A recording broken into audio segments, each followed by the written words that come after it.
Topics వారీగా ఎక్కువ క్వశ్చన్లు దేని నుంచి వస్తున్నాయి అనుకున్నట్లయితే 4 క్వశ్చన్స్ ఈజీగా మనం స్కోర్ చేయగలిగినటువంటి క్వశ్చన్స్ వచ్చేసి మ్యాట్రిసెస్ నుంచి వస్తున్నాయండి. 4 క్వశ్చన్స్ వస్తున్నాయి, ఈజీ అండ్ స్కోరింగ్. వెక్టార్స్ నుంచి ఒక 5 క్వశ్చన్లు వస్తున్నాయి, ఇది కూడా మనకి కొంత ఈజీగా మనం చేసుకోవచ్చు అనమాట. సో ఇంటిగ్రేషన్స్ నుంచి 6 క్వశ్చన్స్ వస్తున్నాయి, ఇది హై వెయిటేజ్. అదేవిధంగా ప్రాబబిలిటీ నుంచి 5 క్వశ్చన్స్ వస్తున్నాయి, దట్టు లాజికల్గా వస్తున్నాయి అనమాట. దీన్ని కూడా ఒక స్క్రీన్ షాట్ తీసుకోండి, మీకు ఈజీ అనేది తెలుస్తుంది అనమాట. ఏ చాప్టర్స్ నుంచి మనం 40 మార్క్స్ గ్యారంటీగా మ్యాథమెటిక్స్లో సంపాదించుకోవాలనేది మనకు అర్థమవుతుంది. సో ఫిజిక్స్లో తీసుకున్నప్పుడు ఇది ఒక 40 మార్క్స్ ఉంటుందండి. ఇందులో ఏదైతే మెకానిక్స్ ఉందో, చాప్టర్ మెకానిక్స్ ఏదైతే ఉందో 12 మార్కులు వెయిటేజ్ ఉందండి. మీ ర్యాంక్ని డిసైడ్ చేసే సబ్జెక్ట్ ఇదే అనమాట. సో ఈ మెకానిక్స్ మీద ఎక్కువ దృష్టి పెట్టండి, మీరు 12 మార్కుల్ని మీ బాస్కెట్లో వేసుకోండి. సో ఫిజిక్స్లో వెయిటేజ్ ఎలా ఉందని తీసుకున్నప్పుడు మెకానిక్స్లో law of motion, work, power, energy. So ఈ టాపిక్స్ మీద మనకి 11 నుంచి 13 క్వశ్చన్లు వస్తున్నాయి.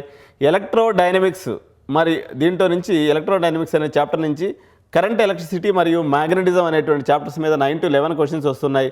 అదేవిధంగా థర్మోడైనమిక్స్ మరియు హీట్ మీద ఒక 5 to 6 క్వశ్చన్స్ వస్తున్నాయి.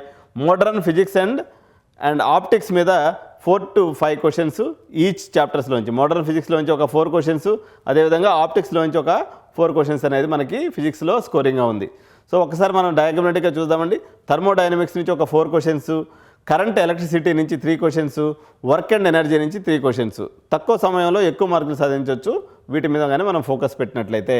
సో కెమిస్ట్రీలో మొత్తం 40 మార్క్స్ ఉందని, ఇది మంచి scoring subject. Organic and P block చదివితే ఎక్కువ స్కోర్ చేసుకోవచ్చు. ఆర్గానిక్ కెమిస్ట్రీ మీద 14 నుంచి 16 క్వశ్చన్స్ వస్తూ ఉన్నాయి.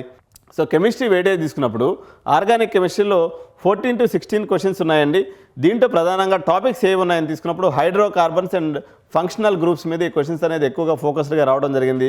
వేరే అది ఫిజికల్ కెమిస్ట్రీ తీసుకున్నప్పుడు 12 to 14 క్వశ్చన్స్ వస్తున్నాయి. సో ఈ క్వశ్చన్స్ సొల్యూషన్స్ అనే ఒక టాపిక్ నుంచి, అదేవిధంగా కైనెటిక్స్ అనేటువంటి మరో చాప్టర్ నుంచి ఫిజికల్ కెమిస్ట్రీలో చాప్టర్లో నుంచి వస్తున్నాయి. వేరే అది ఇనార్గానిక్ కెమిస్ట్రీలో నుంచి తీసుకున్నప్పుడు పీ బ్లాక్ నుంచి మరియు బాండింగ్ నుంచి ఒక 10 నుంచి 12 క్వశ్చన్స్ అనేవి రావడం అనేది జరుగుతుంది.